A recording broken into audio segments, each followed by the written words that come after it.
নমস্কার বন্ধুরা, আজ আমি আপনাদের করে দেখাবো কাঁচা টমেটোর ঝাল। এখন শীতকাল, বাজারে প্রচুর কাঁচা টমেটো পাওয়া যায়। সেখান থেকে কিছু কাঁচা টমেটো নিয়ে এসে আমি ভালো করে ধুয়ে টমেটোগুলোকে বটিতে কুচিয়ে নিচ্ছি।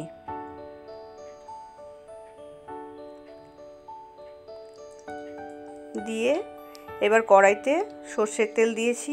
তেলটা একটু গরম হয়ে গেলে ওতে একটু কালো জিরে আর ফোড়ন দিয়েছি, আর কাঁচা লঙ্কাও দিয়েছি। এবার ওতে পেঁয়াজ ফোড়ন দিয়েছি। পেঁয়াজটা হালকা ভাজা ভাজা করে নেব। পেঁয়াজ আর কাঁচা লঙ্কাটা হালকা ভাজা ভাজা হয়ে গেলে এবার যেই টমেটোগুলো কুচিয়ে রেখেছিলাম সেই টমেটোগুলো দিয়ে কড়াইতে দিয়ে এবার ভাজা ভাজা করব। পেঁয়াজের সাথে ভালো করে টমেটোটা ভেজে নেব।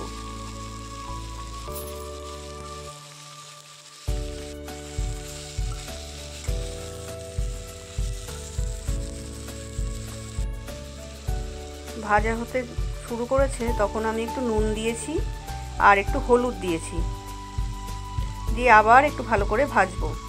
টমেটোটা যখন নরম হয়ে যাবে তখন এতে আমি অল্প জিরের গুঁড়ো দেব। খুব সুন্দর লাগে খেতে।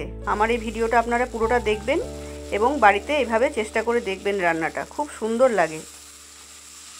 জিরে গুঁড়ো দিয়েছি, দিয়ে এবার কড়াইটা ঢেকে দেবো আমি থালা দিয়ে, যাতে এটা নরম হয়, টমেটোটা কাঁচা টমেটোটা নরম হয়ে যায়।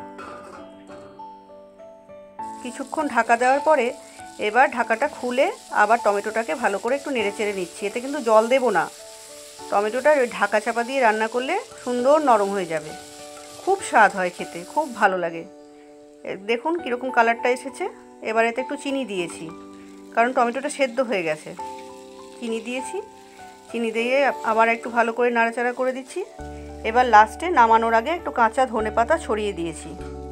বন্ধুরা, গরম ধোয়া ওঠা ভাতের সাথে এটা খেয়ে দেখবেন, খুব ভালো লাগে।